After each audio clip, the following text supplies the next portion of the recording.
Livre des Proverbes, chapitre 1er. Proverbe de Salomon, fils de David, roi d'Israël, pour connaître la sagesse et l'instruction, pour comprendre les paroles de l'intelligence, pour recevoir des leçons de bon sens, de justice, d'équité et de droiture, pour donner aux simples du discernement, aux jeunes hommes de la connaissance et de la réflexion. Que le sage écoute, et il augmentera son savoir, et celui qui est intelligent acquerra de l'habileté pour saisir le sens d'un proverbe ou d'une énigme, des paroles des sages et de leurs sentences. La crainte de l'Éternel est le commencement de la science. Les insensés méprisent la sagesse et l'instruction.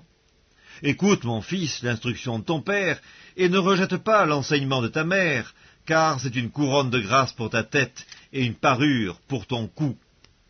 Mon fils, si des pécheurs veulent te séduire, ne te laisse pas gagner. S'ils disent « Viens avec nous, dressons des embûches, versons du sang, tendons des pièges à celui qui se repose en vain sur son innocence, engloutissons-les tout vifs comme le séjour des morts, et tout entiers comme ceux qui descendent dans la fosse, nous trouverons toutes sortes de biens précieux, nous remplirons de butin nos maisons, tu auras ta part avec nous, il n'y aura qu'une bourse pour nous tous. Mon fils, ne te mets pas en chemin avec eux, détourne ton pied de leur sentier, car leurs pieds courent au mal. Ils ont hâte de répandre le sang. Mais en vain jette-t-on le filet devant les yeux de tout ce qui a des ailes, et eux, c'est contre leur propre sang qu'ils dressent des embûches, c'est à leur âme qu'ils tentent des pièges. Ainsi arrive-t-il à tout homme avide de gain, la cupidité cause la perte de ceux qui s'y livrent. La sagesse crie dans les rues, elle élève sa voix dans les places, elle crie à l'entrée des lieux bruyants, aux portes dans la ville, elle fait entendre ses paroles. Jusque à quand, stupides, aimerez-vous la stupidité? Jusque à quand les moqueurs se plairont-ils à la moquerie, et les insensés haïront-ils la science? Tournez-vous pour écouter mes réprimandes. Voici, je répandrai sur vous mon esprit, et je vous ferai connaître mes paroles.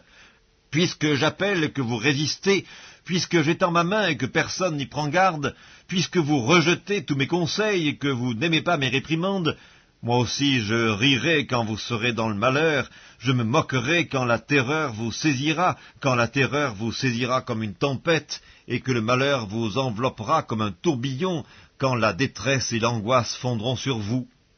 Alors ils m'appelleront et je ne répondrai pas, ils me chercheront et ils ne me trouveront pas, parce qu'ils ont haï la science et qu'ils n'ont pas choisi la crainte de l'Éternel, parce qu'ils n'ont point aimé mes conseils et qu'ils ont dédaigné toutes mes réprimandes, ils se nourriront du fruit de leur voix et ils se rassasieront de leurs propres conseils, car la résistance des stupides les tue et la sécurité des insensés les perd.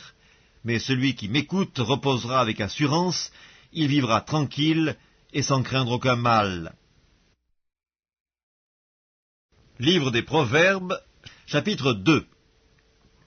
Mon fils, si tu reçois mes paroles, et si tu gardes avec toi mes préceptes, si tu rends ton oreille attentive à la sagesse, et si tu inclines ton cœur à l'intelligence, oui, si tu appelles la sagesse, et si tu élèves ta voix vers l'intelligence, si tu la cherches comme l'argent, si tu la poursuis comme un trésor, alors tu comprendras la crainte de l'Éternel, et tu trouveras la connaissance de Dieu.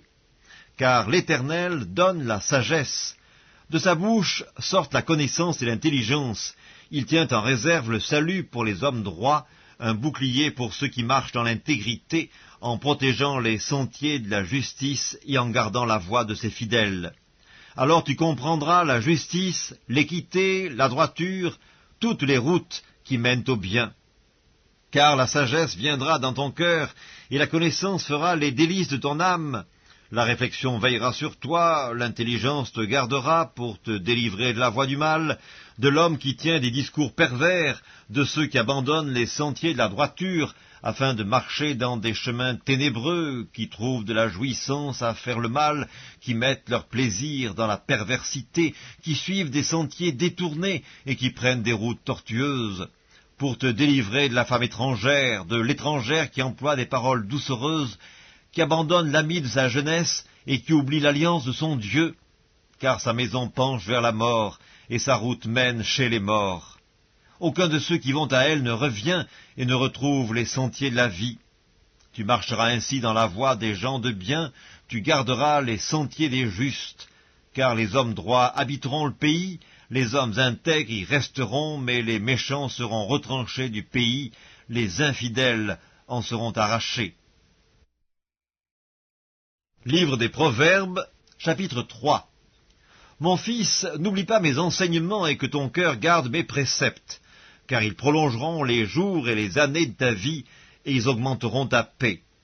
Que la bonté et la fidélité ne t'abandonnent pas, lis-les à ton cou, écris-les sur la table de ton cœur, tu acquerras ainsi de la grâce et une raison saine aux yeux de Dieu et des hommes. Confie-toi en l'Éternel de tout ton cœur, et ne t'appuie pas sur ta sagesse. Reconnais-le dans toutes tes voies, et il aplanira tes sentiers. Ne sois point sage à tes propres yeux, crains l'Éternel et détourne-toi du mal. Ce sera la santé pour tes muscles et un rafraîchissement pour tes os. Honore l'Éternel avec tes biens et avec les prémices de tout ton revenu, alors tes greniers seront remplis d'abondance et tes cuves regorgeront de moût. Mon fils, ne méprise pas la correction de l'Éternel, et ne t'effraie point de ses châtiments, car l'Éternel châtie celui qu'il aime, comme un père châtie l'enfant qu'il chérit.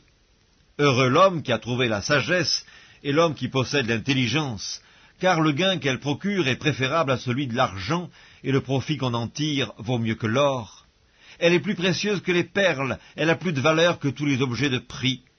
Dans sa droite est une longue vie, dans sa gauche la richesse et la gloire. Ses voies sont des voies agréables, et tous ses sentiers sont paisibles. Elle est un arbre de vie pour ceux qui la saisissent, et ceux qui la possèdent sont heureux. C'est par la sagesse que l'Éternel a fondé la terre, c'est par l'intelligence qu'il a affermi les cieux, c'est par sa science que les abîmes se sont ouverts, et que les nuages distillent la rosée. Mon fils, que ces enseignements ne s'éloignent pas de tes yeux, garde la sagesse et la réflexion, elles seront la vie de ton âme et l'ornement de ton cou. Alors tu marcheras avec assurance dans ton chemin, et ton pied ne heurtera pas. Si tu te couches, tu seras sans crainte, et quand tu seras couché, ton sommeil sera doux. Ne redoute ni une terreur soudaine, ni une attaque de la part des méchants, car l'Éternel sera ton assurance, et il préservera ton pied de toute embûche. Ne refuse pas un bienfait à celui qui y a droit, quand tu as le pouvoir de l'accorder. Ne dis pas à ton prochain « Va et reviens, demain je donnerai », quand tu as de quoi donner. Ne médite pas le mal contre ton prochain lorsqu'il demeure tranquillement près de toi. Ne conteste pas sans motif avec quelqu'un lorsqu'il ne t'a point fait de mal. Ne porte pas envie à l'homme violent et ne choisis aucune de ses voies, car l'Éternel a en horreur les hommes pervers, mais il est un ami pour les hommes droits. La malédiction de l'Éternel est dans la maison du méchant, mais il bénit la demeure des justes. Il se moque des moqueurs, mais il fait grâce aux humbles. Les sages hériteront la gloire, mais les insensés ont la honte en partage.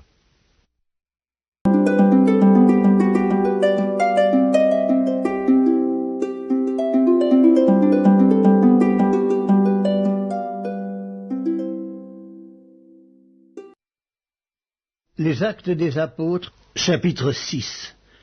En ce temps-là, le nombre des disciples augmentant, les hellénistes murmurèrent contre les Hébreux parce que leurs veuves étaient négligées dans la distribution qui se faisait chaque jour.